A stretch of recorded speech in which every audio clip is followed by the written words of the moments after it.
दोनों पक्षों के बीच धरना प्रदर्शन, दोनों ने धरना दिया। इधर से ये धरना दे रहे थे, उधर से वो धरना दे रहे थे। हाई कोर्ट में फैसला गया।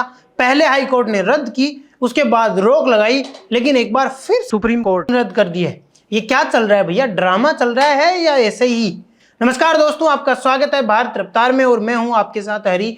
आज हम बात कर रहे हैं एसआई भर्ती को लेकर। एसआई भर्ती 2021, जिसमें फर्जीवाड़े के कई है वो मामले सामने आए, कई गिरफ्तार भी हुए।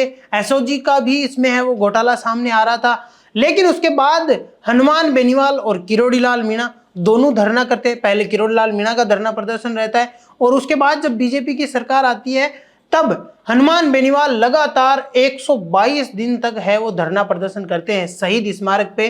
और उस धरना प्रदर्शन के बाद है वो एसआई भर्ती को आखिरकार हाई कोर्ट से रद्द कर दिया जाता है। हाई कोर्ट से एसआई भर्ती रद्द होने के बाद में जो एसआई के कैंडिडेट थे, जिन्होंने 2-2 साल 2.5 साल तक ड्यूटी कर ली थी, ट्रेनिंग पूरी कर ली थी, वो धरना प्रदर्शन करने के लिए तैयार हो जाते हैं। पहले कलेक्ट्रेट पे धरना होता है, फिर शहीद स्मारक पे धरना होता है और उस धरने के बाद है वो हाई कोर्ट के सब डिवीजन ने उस भर्ती पे जो रोक लगाई गई थी, जो भर्ती रद्द कर दी गई थी, उस फैसले पे रोक लगा दी गई। इस रोक के बाद में वो धरना भी हट जाता है। एक तरफ तो मनोज मीणा, विकास बिदुड़ी, हनुमान बेनीवाल, लादूराम गोदारा, जितने भी बड़े बड़े ये नेता है, जो संघर्ष समिति आरएलपी की बनी हुई थी, उनको लेकर है वो एसआई का जो धरना चल रहा था, उसको लेकर खुशियां एक तरफ थी कि भैया एसआई भर्ती रद्द हो गई है। दूसरी तरफ जो एसआई के जो कैंडिडेट्स थे, जो लग चुके थे, 2.5 साल की ट्रेनिंग कर चुके थे, उनका ये कहना था कि भाई साहब हमने तो कुछ गलत ही नहीं किया है, हम ईमानदारी से पेपर दिया है, ईमानदारी से पास किया है और हमें है वो स्थायी रखा जाए या हमें कोई ऑप्शन दिया जाए।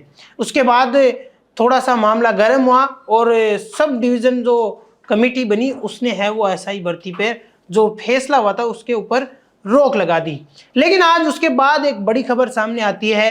जो हाईकोर्ट की पहली पीठ थी, एकल पीठ थी, उसने जो फैसला दिया था एसआई भर्ती का रद्द करने को लेकर, वो फैसला अब है वो नियमित रखा है। और उस फैसले के बाद हनुमान बेनीवाल का भी ट्वीट आपके सामने आया है, वो मैं आपको पढ़ के सुना देता हूं। माननीय सुप्रीम कोर्ट ने आज एसआई भर्ती 2021 राजस्थान के उच्च न्यायालय ने एकल पीठ द्वारा रद्द करने के लिए दिए गए फैसले को बरकरार रखा और हाईकोर्ट की डिवीजन बेंच के फैसलों पर रोक लगा दी है। अब हाईकोर्ट ने पहले जो फैसला दिया था उस पर है वो रोक लगा दी, जो डिवीजन का फैसला था उसको।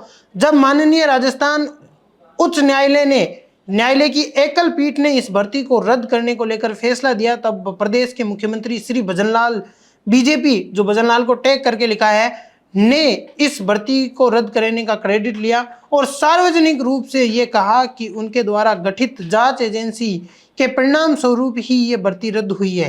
वहीं दूसरी तरफ माननीय सुप्रीम कोर्ट ने राजस्थान सरकार के अधिवक्ता ने मुख्यमंत्री जी के वक्तव्य के विपरीत दलील दी, जो सरकार के दोगले रवैये को उजागर करती है।